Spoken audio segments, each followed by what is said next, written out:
Olá, tudo bem com vocês? Eu sou a Cláudia Rosane, para quem não me conhece, eu sou CEO da Academia Brasileira de Reflexologia e estou aqui hoje para compartilhar com vocês um pouquinho do meu conhecimento e minha experiência aqui terapêutica há 14 anos e gosto muito de falar sobre comportamentos. E estudando um pouquinho a neurofisiologia, que é a base da reflexologia, já que nós reflexoterapeutas atuamos com estímulos, né, para corrigir determinados desequilíbrios do nosso sistema nervoso. Então eu vou falar um pouquinho hoje sobre o comportamento, por que as pessoas se comportam do jeito que se comportam.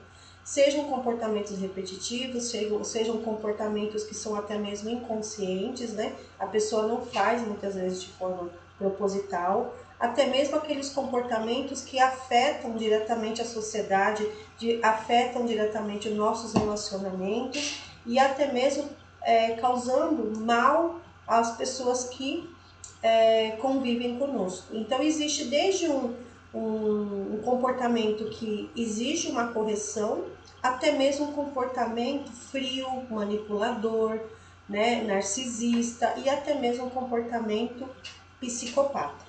Então eu vou falar de áreas do cérebro que atuam e processam esses comportamentos. Mas antes que se torne um comportamento, a gente precisa entender como que esses comportamentos eles são gerados. Então, vamos lá. Nós temos nossos 5 órgãos dos sentidos que fazem a captação de tudo que está no nosso externo. Então, eu estou aqui agora, eu estou falando, né? Vocês estão me ouvindo, estão usando a audição, vocês estão me vendo usando a visão, vocês estão em um ambiente que pode estar gelado, que pode estar frio, vocês podem estar gostando ou não da minha fala, da forma como eu me estou me portando, ou até mesmo vocês podem gostar ou não da Cláudia profissional, da Cláudia pessoa. Tudo isso influencia na forma como você vai captar essa informação e vai influenciar também na forma como vocês irão processar essa informação. Então, nós temos os órgãos que processam, né, as informações, sejam elas táteis, não importa o tipo de captação que você faça.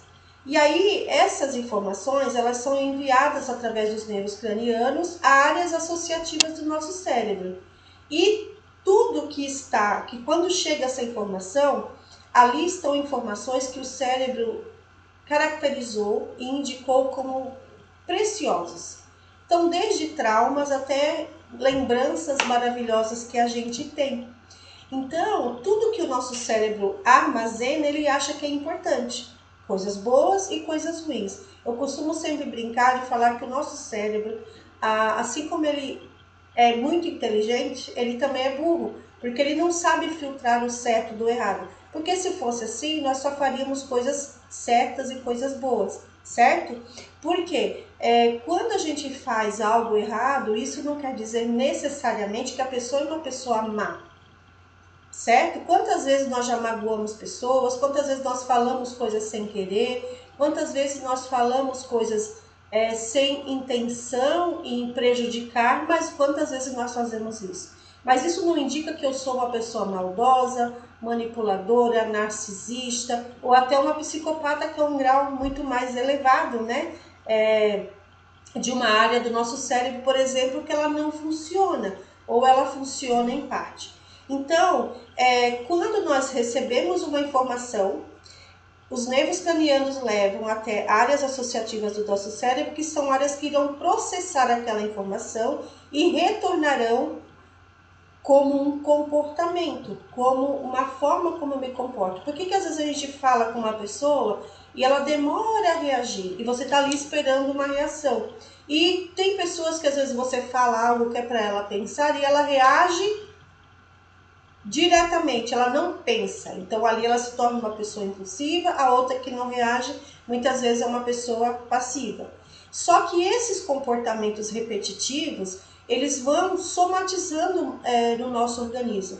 E isso chega muitas vezes a um ponto de se instalar como literalmente uma doença.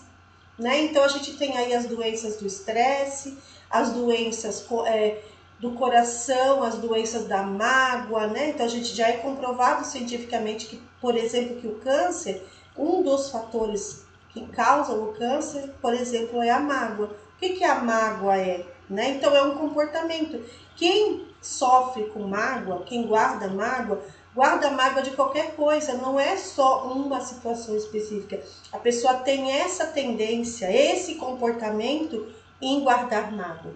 Então nós temos essas áreas do cérebro e hoje especificamente eu quero falar para vocês de uma área muito interessante, que é essa área quando ela está hipoativa ou hiperativa, ela faz nós nos comportarmos de forma totalmente errônea, né? Muitas vezes avessa ao que nós somos de fato, ou a hiperatividade ou a hipoatividade dela faz exatamente mostrar e ratificar um comportamento errado, né? Levando até mesmo a nossa, demonstrando literalmente a nossa conduta e o nosso caráter. Então nós temos aqui na frente o córtex pré-frontal e a área associativa dele junto, que trabalha junto com ele, é o nosso lobo frontal. E nós temos, né, então aqui, ele fica localizado na parte frontal aqui da testa, exatamente aqui nessa região, e é aqui que acontece o planejamento de ações. Olha que interessante, todo nosso planejamento daquilo que nós iremos fazer ou não iremos fazer, ele está nessa região, bem como também o movimento, tudo, a forma como eu me movimento e o nosso pensamento abstrato. E aí nós temos o nosso córtex motor e o nosso córtex pré-frontal. Um é antagônico ao outro, né? Então, na verdade, o direito controla o esquerdo e o esquerdo controla o direito. Então, por exemplo, um trauma nessa região, ele pode causar fraqueza muscular ou até mesmo paralisia. A forma como nós aprendemos a motricidade, os movimentos de precisão, eles são controlados aqui através do córtex pré-motor, que fica muito mais ativo quando todo o nosso restante do cérebro ele fica imaginando, pensando, né, um movimento sem mesmo executá-lo. Então, quando existe uma lesão nessa área, ele não chega a comprometer exatamente o indivíduo a ter uma paralisia ou problemas de planejamento ou de ação, mas ele prejudica a velocidade de movimentos automáticos, como por exemplo falas e gestos, ela acaba ficando perturbada. Então vocês já viram que tem pessoas que têm dificuldade de se colocar, né, de se portar, de falar, gesticular, falar em público. A gente pode, pela reflexologia, ativar essa área aí do cérebro. E quando, por exemplo, a atividade do nosso lobo frontal, ela aumenta, né? Ela fica aumentada quando a pessoa ela se depara, por exemplo, com uma tarefa difícil e ela vai ter que então descobrir qual vai ser a sequência lógica daquilo, né? Como que ela vai poder ter uma sequência de ações para que aquilo seja minimizado, o número de questões que eu preciso identificar, manipular, na verdade, para resolver. Então, a decisão de quais sequências, por exemplo, de movimento que eu preciso ativar aí e a ordem que eu vou fazer isso, além de avaliar o resultado, ele é feito pelo córtex pré-frontal, localizado na parte da frente desse lobo frontal.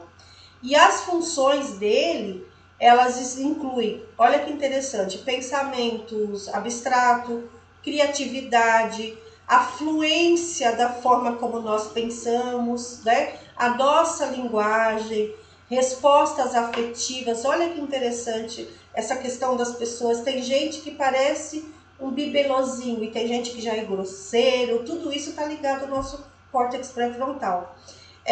A nossa capacidade de ter ligações emocionais. Então, por isso que tem, né? Quem é que gosta de ficar perto de uma pessoa grosseira? Quem é que gosta também de ficar perto de uma pessoa que é muito delicadinha, parece que vai quebrar, né? Fala mansinho, delicadinho demais. Então você vê que são os dois extremos. Mas tem pessoas que têm essa dificuldade de criar laços emocionais. Ela até ama o outro, mas ela não tem o vínculo, que é a cola do amor, que é a questão do afeto. Demonstrar, né, falar que eu amo você, que eu quero estar com você, eu estou com saudade, né? Tudo isso é essa área do cérebro que processa esse comportamento. Julgamento social, olha que interessante. Por que eu sou uma pessoa que critico demais, que eu julgo demais as pessoas? Por que eu realmente não consigo conviver em sociedade? Exatamente porque o meu julgamento social é muito acirrado, e muitas vezes esse julgamento ele já começa errado ou distorcido comigo mesmo. A vontade, a determinação, né? Tem pessoas que falam assim, eu não tenho vontade de nada, mas não é essa vontade de comer algo, por exemplo. Isso é intrínseco, isso vem diretamente da gente. Onde muitas se fala, né, dessa questão da motivação, que acha que é o externo que tem que nos motivar. Não, isso vem de dentro da gente.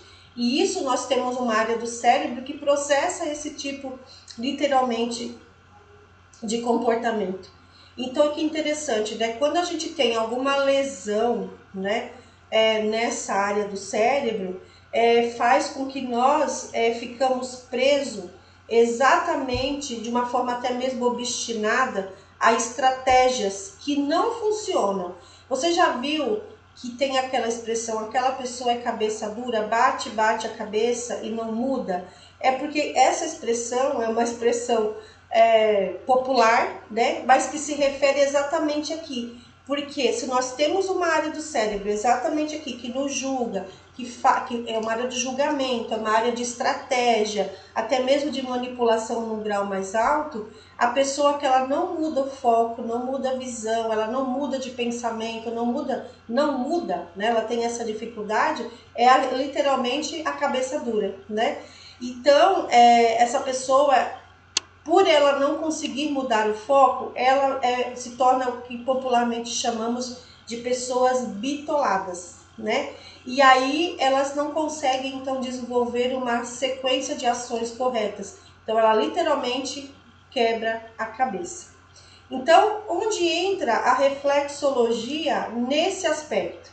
Interessante, porque nos nossos pés, né, nós na reflexologia podal, nós temos uma área do nosso cérebro, onde fica no hálux, esqueci meus pezinhos aqui, onde o reflexoterapeuta ele estimula literalmente essa área, que faz com que a pessoa que seja, por exemplo, totalmente alienada ou muito obstinada, entrar em equilíbrio. Então nós não podemos nem ser 8 e nem 80.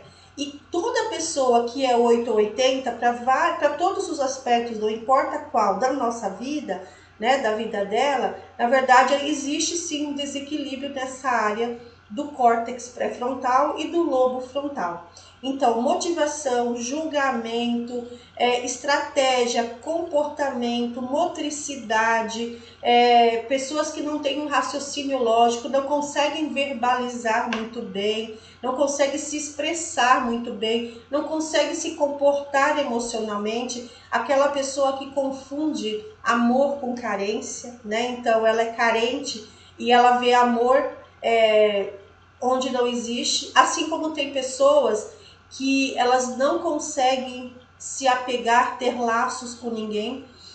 Então, todas essas questões são dentro da nossa área de julgamento, porque eu consigo ou eu não consigo, baseado em alguma situação que o meu cérebro armazenou como importante. Então, principalmente se eu tive uma situação traumática, eu fui rejeitada, eu fui preterida, né?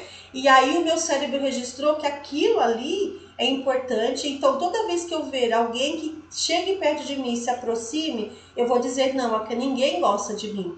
Ou, né, o meu cérebro armazenou de que carinho, que afeto, palavras bonitas são importantes. Toda vez que alguém me falar uma palavra importante, uma palavra bonita, meu cérebro armazenou aquilo como importante, eu vou achar que aquilo é a melhor pessoa para me relacionar, que todo mundo é bom, né? Que todo mundo só quer o meu bem. Então, olha que interessante. E o reflexoterapeuta, ele tem o poder nas mãos, literalmente, de estimular essa área do nosso cérebro e fazer com que o indivíduo que tenha toda dificuldade em todos esses comportamentos se corrija. Convido você a vir fazer parte, conhecer aqui a nossa clínica, conhecer os nossos cursos, onde nós abordamos todos esses temas, né? E principalmente não só o conhecer, mas o praticar, o como exatamente nós podemos corrigir e equilibrar. E o primeiro começa com você, que tem a oportunidade de se tratar e depois poder ajudar aí muitas pessoas. Prazer estar aqui. Obrigada a todos que assistiram esse vídeo até o final. Aqui tem a descrição um pouco do que eu falei. E, de novo, meu nome é Cláudia Rosane e convido vocês a vir fazer parte aqui da VR.